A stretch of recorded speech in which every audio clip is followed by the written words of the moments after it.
West ব্যাংকের উত্তরাঞ্চলীয় কাবাতিয়া এলাকায় 2 Israeli নিহতের ঘটনায় সেখানে সামরিক অভিযানের ঘোষণা দিয়েছে ইসরায়েল। শনিবার অধিকৃত প্যালেস্টাইনের জেনিন প্রদেশে এই কেন্দ্রীয় শহরে দমনমূলক অভিযান শুরু করে দখলদার সামরিক বাহিনী আইডিএফ। এ সময় ইসরায়েলি বাহিনীর বিরুদ্ধে নির্বিচারে আটক ও প্রাণনাশের হুমকির কথা জানান স্থানীয় প্যালেস্টিনিয়ান আয়মান মোহাম্মদ জাকানি। তারা অন্যদের সাথে আমাকে পেছন দিক থেকে হাতকড়ায় বেঁধে জিপে তোলে, আমার মুখ ঢেকে একটি বাড়িতে নিয়ে যায়। এরপর জিজ্ঞেস করে এই অভিযান সম্পর্কে কিছু জানি কিনা। আমরা কেউ কথা বলিনি, কারণ কথা বললেই তারা গুলি করবে। প্রায় আধ ঘন্টা তারা আমাদের আটকে রাখে। এরপর আমাদের বাড়িতে ফেরার নির্দেশ দিয়ে বলা হয় বাইরে যেন বের না হই।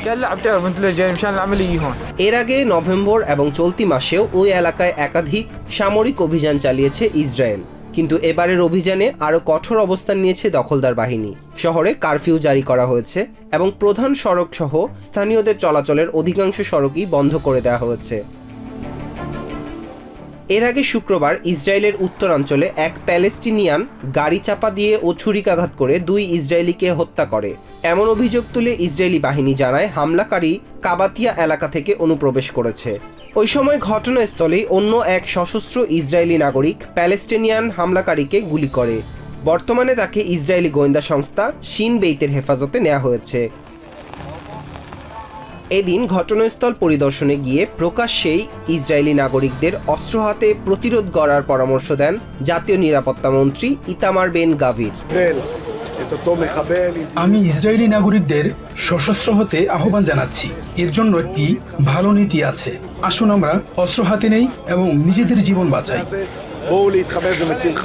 এদিন পৃথক ঘটনায় রামাল্লার উত্তর পূর্বাঞ্চলীয় দেইর জারিরে স্থানীয় প্যালেস্টিনিয়ানের উপর ট্রাক চালিয়ে হামলা করে ইসরায়েলি এক রিজার্ভ সেনা। রাস্তার পাশে নামাজ পড়ার সময় সজোরে ধাক্কা মারে সশস্ত্র ওই ইসরায়েলি। এরপর ওই আহত প্যালেস্টিনিয়ানের উপর পেপার স্প্রে ছিটিয়ে দিয়ে তাকে তাড়িয়ে দেয়। ঘটনার আকস্মিকতায় হতবাক মাজদিকে হাসপাতালে ভর্তি করার কথা জানান তার বাবা মোহাম্মদ আবু মুখো। লোকমান হাকিম, TVN 24 news desk. New York থেকে সম্প্রচারিত TVN 24 টেলিভিশন বিশ্বজুড়ে বাঙালির কণ্ঠস্বর।